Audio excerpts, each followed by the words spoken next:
Class 8 lesson अपना third है बस की यात्रा। हरिशंकर परसाई इसके लेखक है। बस की यात्रा है, उसके बारे में अपन देखते हैं। हम 5 मित्रों ने तय किया कि शाम 4 बजे की बस से चलें। 5 मित्र थे, 5 दोस्त थे। उन्होंने तय किया कि आज शाम की 4 बजे की बस है, उसमें चलना है। पन्ना से इसी कंपनी की बस सतना के लिए घंटे भर बाद मिलती है। ये पन्ना है, वहाँ से कोई कंपनी है, उस कंपनी की जो बस है वो सतना के लिए 5 घंटे बाद 1 घंटे भर बाद मिलती है, जो जबलपुर की ट्रेन मिला देती है। आपस में बातें करें 5 दोस्त कि भाई आज शाम को अपन को 4 बजे इस बस से चलना है। अपन किसी कंपनी में काम करते हैं पन्ना से, तो इस कंपनी की बस जो है वो सतना के लिए घंटे भर बाद मिलेगी, जो हमें जबलपुर की ट्रेन से मिला देगी। सुबह घर पहुँचे और सुबह अपन क्या कर देंगे, बैठे बैठे थे पहले बातें कर रहे थे कि आपस में कि 5 दोस्त थे। उन्होंने कहा कि भाई कंपनी में किसी में काम करते हैं तो अपन बातें करते हैं ना, इसी प्रकार 5 दोस्त थे, वो कंपनी में बात कर रहे थे कि कल अपन को गाँव चलना क्या करें। तो उन्होंने कहा भाई शाम की 4 बजे की बस है, वहाँ से अपन कंपनी की जो बस है वो अपन को सतना छोड़ देगी, घंटे भर के बाद मिलती है। कंपनी की जो बस है वो सतना के लिए घंटे भर बाद मिलती है, और वहाँ से वो ट्रेन अपन को, वो बस है वो अपन को जबलपुर की ट्रेन से मिला देगी, और सुबह अपन घर पहुँच जाएंगे।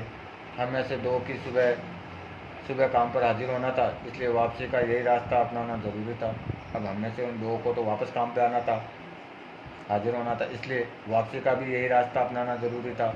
लोगों ने सलाह दी कि समझदार आदमी इस शाम वाली बस से सफ़र नहीं करते। क्या रास्ते में डाकू मिलते हैं? नहीं, बस डाकिन है।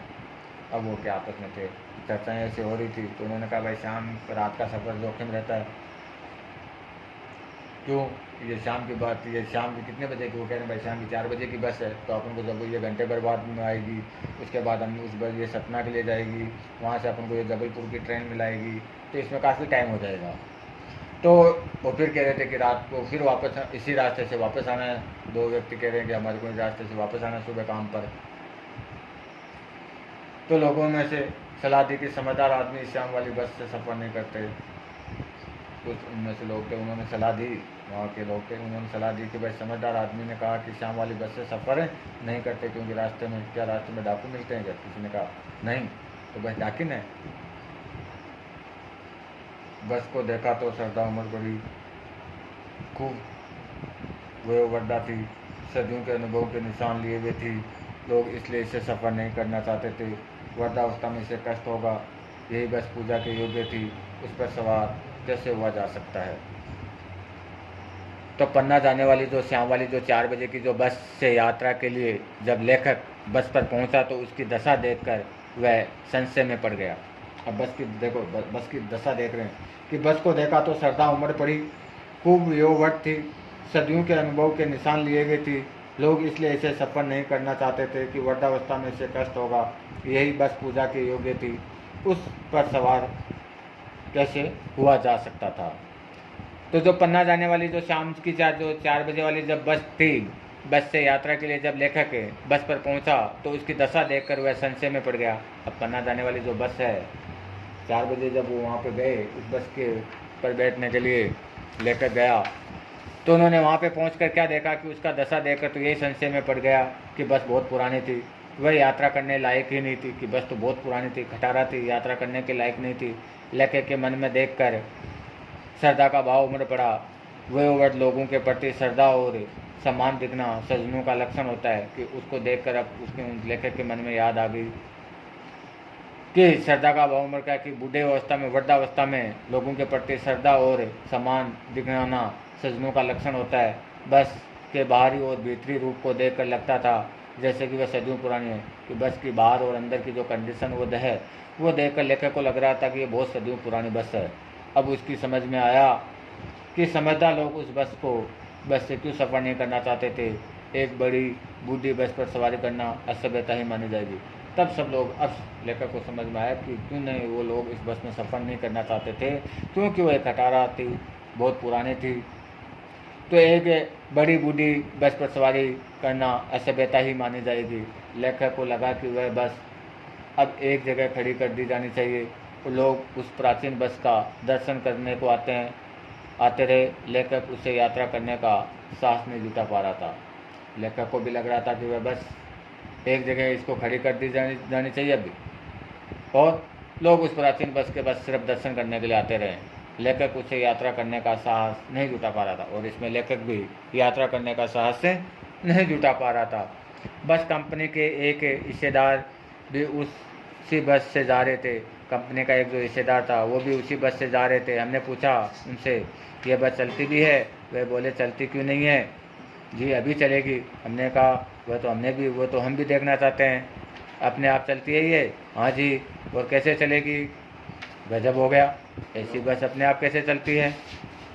हम आगे पीछे करने लगे। डॉक्टर मित्र ने कहा, डरो मत, चलो, बस अनुभवी है, नई नवेली बसों से ज़्यादा विश्वसनीय है, हमें बेटों की तरह प्यार से गोद में लेकर चलेगी। हम बैठ गए। जो छोड़ने आए थे वे ऐसे देख रहे थे जैसे अंतिम विदाई दे रहे हो। उसकी आंखें कह रही थी, आ जाना तो लगा ही रहता है, आया है सो जाएगा, राजा रंग फकीर, आदमी को कुछ करने के लिए एक निमित्त चाहिए। तो जिस बस से लेखक को यात्रा करनी थी उसी बस में एक कंपनी का हिस्सेदार भी यात्रा कर रहे थे।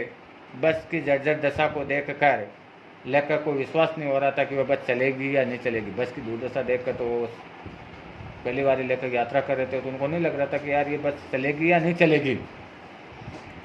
उसने हिस्सेदार से मजाक में पूछा कि क्या वह बस चलती भी है क्या? हिस्सेदार ने बड़े विश्वास के साथ उत्तर दिया कि वह बस अवश्य चलती है। थोड़ी देर में लेखक उसे चलते भी देखने लगा। तो फिर उसने पूछा कि भाई पास में जो बैठा व्यक्ति था उसे पूछा कंपनी वाले से कि ये बस चलती भी है क्या? उसने कहा, क्यों नहीं चलती। और फिर लेखक ने उसने बस चलते हुए को देखा भी। थोड़ी देर में वो बस चलने लग गई। लेखक ने फिर व्यंग्य करते हुए पूछा कि क्या बस अपने आप चलेगी या उसे धक्का देकर चलाया जाएगा? फिर उन्होंने पूछा कि यार अपने आप ही चलेगी या इसको धक्का देकर चलाया जाएगा? हिस्सेदार ने फिर जवाब दिया, बस निश्चय ही इंजन के द्वारा चलेगी। लेखक को फिर भी विश्वास नहीं हो रहा था। उसे बड़ा आश्चर्य हो रहा था कि ऐसे जर्जर बस कैसे चल पाएगी। उसे फिर भी विश्वास नहीं हो रहा था कि बस की कंडीशन को देखकर कि यार चलेगी या नहीं चलेगी, धक्का देना पड़ेगा या नहीं या इंजन। तो उन्होंने हिस्सेदार ने कहा अपने आप इंजन से स्टार्ट होकर चलने लग जाएगी। लेखक और उसके मित्र बस की हालत देखकर उसे यात्रा करने में हिचकाने लगे। तब उनके एक डॉक्टर मित्र ने मजाक किया कि बस को यात्रा कराने में बहुत लंबा अनुभव था, इसलिए उस पर नई बसों से अधिक विश्वास किया जा सकता है। वह एक बूढ़ी दादी की तरह उन्हें अपनी गोद में प्यार से ले चलेगी। आखिरकार लेखक वह उसके साथी बस में बैठ ही गए। उनको छोड़ने आए लोग उनकी ओर इस प्रकार देख रहे थे कि जैसे वे उन्हें अंतिम बार विदा कर रहे हो। उनकी नज़रें कह रही थी कि इस दुनिया में जन्म मृत्यु आना जाना तो चलता ही रहता है। जिसने इस पृथ्वी पर जन्म लिया उसे मरना ही पड़ेगा, चाहे वह राजा हो, भिखारी हो या संत हो। बस मृत्यु का कोई न कोई बहाना चाहिए। फिर अपन आगे कल पढ़ेंगे। ठीक है, धन्यवाद।